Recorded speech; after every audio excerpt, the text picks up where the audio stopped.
A surprising new case study has shown that 4 popular SEO tactics you're probably using could be killing your Google traffic. These are the very strategies that top SEOs swear by, but recent updates show they actually lead to significant traffic drops. In this video, we'll expose these SEO pitfalls and show you exactly how to fix them. Plus, stick around because we're unveiling a sneaky Google loophole that savvy affiliate marketers are exploiting to rank for competitive affiliate keywords with ease. Welcome to another edition of our Marketing News Roundup. I'm Mark Webster, co-founder of Authority Hacker and strategic advisor at Marketing Pros. Today's video is brought to you by Search Intelligence. More on them a little later. For now, let's dive into the 4 SEO practices that could be sabotaging your traffic.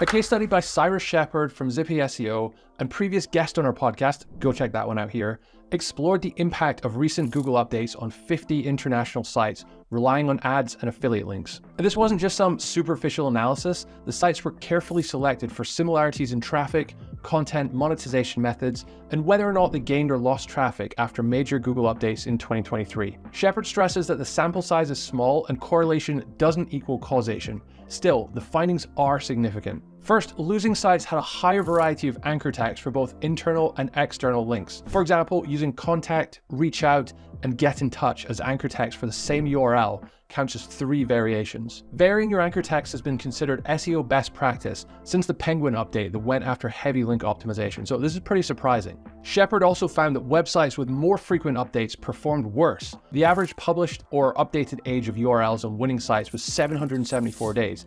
Losing sites, on the other hand, had an average age of only 273 days. Shepard's thought is that making minor text updates is now worse than making no updates at all, as Google might interpret them as you trying to game their algorithm by getting a freshly updated post. Google's documentation even hints at this by asking, are you changing the date of pages to make them seem fresh when the content has not substantially changed? This suggests that Google's algorithms can now distinguish between genuine updates and superficial date changes. Interestingly, 35% of URLs from winning sites had no dates on the page, while only 4% of URLs from losing sites contain no dates. It may be worth removing dates from your content entirely, especially if you're going to slow down your update rate to align with the previous finding. Another interesting finding was about title tags. Sites with fewer adjectives and numbers in their titles performed better. In other words, clickbait titles were more common among losing sites. Google seems to prefer more straightforward titles, so an exaggerated title like 10 breathtaking, beautiful Spanish destinations to visit in 2024 might boost your click-through rate, but it could also trigger an algorithm penalty. If Google is indeed using click data through NavBoost, they need a system like this to prevent the SERPs turning into the BuzzFeed homepage. They try to compensate clickbaiting by lowering your rankings to normalize the data. Shepard's analysis also touched on the use of structured data, or schema for us nerds. Losing sites on average use more structured data than winning sites. While structured data can improve search appearance, it appears that overdoing it might not be beneficial. Winning sites often had barely any structured data, whereas losing sites included extensive markup. Shepard's study also highlighted several SEO features without significant correlation to traffic changes. The first is that over-reliance on Google traffic didn't seem to matter either way. Winning sites had 61% of their traffic come from Google compared to 67% for losing sites. This is interesting because it challenges the theory that Google's helpful content update targeted sites that don't have a variety of traffic sources. Author information also didn't show a significant impact. Despite Google's emphasis on experience, expertise, authoritativeness, and trust, or EEAT for short, having detailed author info didn't correlate with better rankings. This finding implies that just adding author bios isn't a guaranteed way to demonstrate expertise and trust. It could be more effective for authors to link to your website from their social profiles and bios on other websites, proving their affiliation with you to Google. Using a table of contents was another non-factor. While some impacted sites did have them, so did many of the winning sites, showing no significant correlation. Rumors that Google is punishing longer articles were also debunked. Winning sites had shorter articles on average, but many still publish long-form content, and there's no significant correlation between article length and traffic changes. This indicates that both concise and lengthy content can perform well if it's valuable to the reader. Lastly, having a Google business profile didn't offer protection from updates. Losing sites were twice as likely to have one, but Shepard says this wasn't statistically significant. The finding is surprising because many believe that having a Google business profile signals legitimacy to Google. Here's the main takeaway. Over-optimization in certain areas like anchor text variation, frequent updates, catchy titles, and excessive structured data might be hurting more than helping. Google's sensitive to SEOs trying to game the algorithm with these factors, and it's better to make sure they don't think you're trying to pull the wool over them. This could significantly alter the way you approach SEO. While these findings are anecdotal, they still reinforce the idea that you should worry less about the technicalities of SEO. Overdoing them could potentially hurt you. Instead, focus more on driving real engagement and foot traffic to your site, as it's becoming more and more obvious that Google is heavily using these signals nowadays. While Shepard's warning site owners against over-optimization, affiliates are cashing in on a Google loophole to easily rank for ultra-competitive keywords without worrying about their own website. When you hear Parasite SEO, you might think of shelling out big bucks to get your affiliate content on high-authority news sites. It was effective, but pretty expensive and hard to get into. And the most popular sites that used to offer placements, like Outlook India, got smashed in the March and May updates. But the landscape has drastically changed. Google's recent preference for user-generated content platforms like Reddit, Quora, Medium, and even LinkedIn has opened up a treasure trove of inexpensive and highly scalable affiliate opportunities. These platforms are topping search results for countless queries, and Reddit and Quora are shining even brighter with Google's predominantly displayed forums and discussion feature. Savvy affiliates are cashing in on this golden window of opportunity, but how exactly are they doing it? Let's start with Quora, which is hosting some particularly harmful black hat SEO techniques. An investigation by Ori Zilberstein has uncovered an AI spam network that's flooding Quora with dubious health affiliate content. Here's how it works.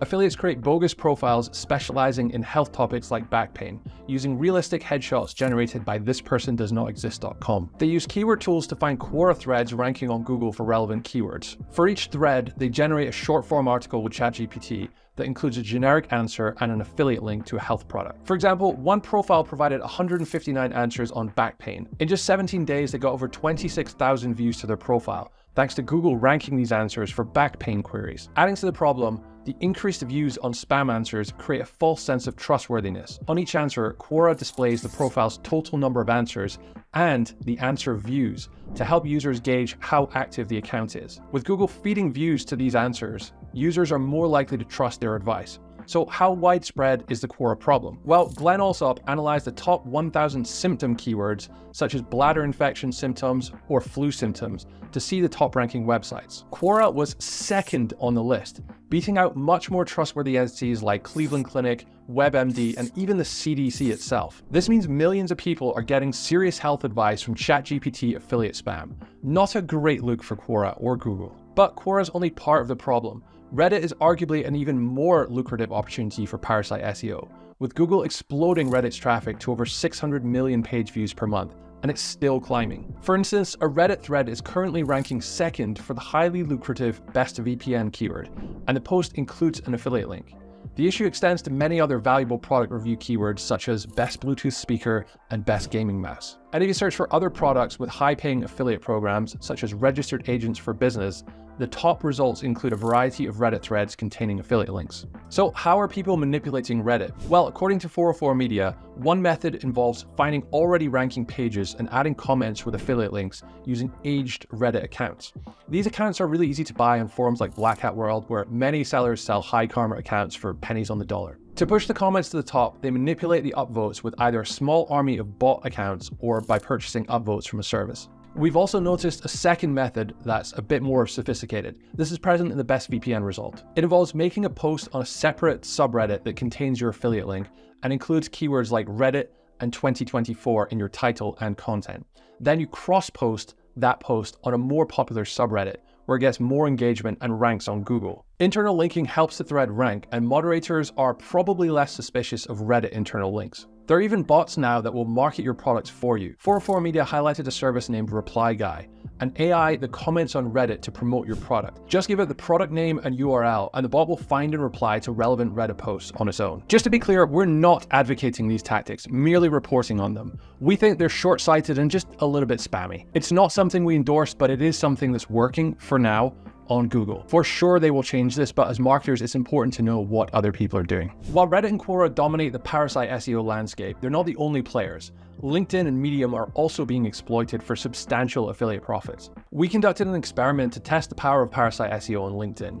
We removed a Thrivecart software review post from our blog, reposted it on our co-founder Gail Breton's LinkedIn profile, and redirected the URL to LinkedIn post. This post quickly ranked and has been fluctuating between ranks 1 to 5 for the Thrivecart review keyword for several months now, making several $100s a month on autopilot. The same type of thing's happening on Medium. For example, if you type in T-Mobile home internet, a query with over 370,000 monthly searches, the number 2 rank is a Medium post with an affiliate link for another mobile service. Medium and LinkedIn aren't as spammy, but they still represent an opportunity for affiliates to break into keywords they'd otherwise need a high authority website to rank for. So is this going to last forever? Well, certainly not. With how easy it is to generate spam contents and make parasite posts, the problem will likely escalate to a point where Google has no choice but to act. This almost feels like a throwback to the pre-Panda update days when platforms like Blogspot and Squidoo could easily rank.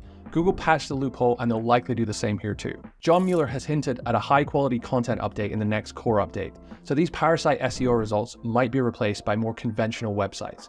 Maybe they'll finally allow small websites to rank again. But here's the kicker. Google said that they'll address this parasite SEO issue over 6 weeks ago. What's the holdup? Our next story will dive deeper into Google's delays on dealing with parasite SEO. But first, a quick word from today's sponsor, Search Intelligence. They recently ran a digital PR campaign that earned their client links in top news sites like The Mirror, Express, and Yahoo News. By analyzing Google search data for terms like fraud number and fraud helpline, they identified the top 5 UK banks where customers are suffering from fraud. They crafted a compelling press release, and within days, their story was featured in many major publications, landing 16 high-quality links. So if you're looking to boost your link building with a creative digital PR campaign, head on over to search-intelligence.co.uk. On May 5th of this year, Google launched a site reputation abuse update aimed at combating parasite SEO. It started off with a bang. As we mentioned in a previous video, manual penalties struck major news sites with third-party coupon directories, causing giants like USA Today, Business Insider, and even CNN to lose millions of page views overnight. But it's been over 6 weeks since these manual actions, and we've heard nothing but crickets, despite large sites still very much using their domain reputation to rank for almost everything. On May 23rd, Google search liaison Danny Sullivan said a broader algorithmic approach was on the way, and would likely be very clear when that goes live. Well, we're still waiting, and Google search results are getting spammier by the day. In fact, parasite SEO continues to thrive on some sites that received manual penalties for their coupon directories. USA Today features a significant amount of finance content from a third-party company called Blueprint. The content attracts nearly 1 million monthly page views, and USA Today makes it clear that this is parasite SEO. They explicitly state that Blueprint is the one earning the affiliate commissions. With such high traffic to their finance content, losing their coupon directory was only a drop in the ocean for USA Today. And while there's been a slight dip in traffic, Sullivan clarified that any decreases in traffic up to now were not due to a site reputation abuse update. For this week's debate, we want to know what you think. Do you think Google's currently penalizing sites that are following previous SEO best practices, or are Cyrus Shepard's findings just anecdotal to you? Let us know in the comments below. And if you like this video, you'll also like this video right here.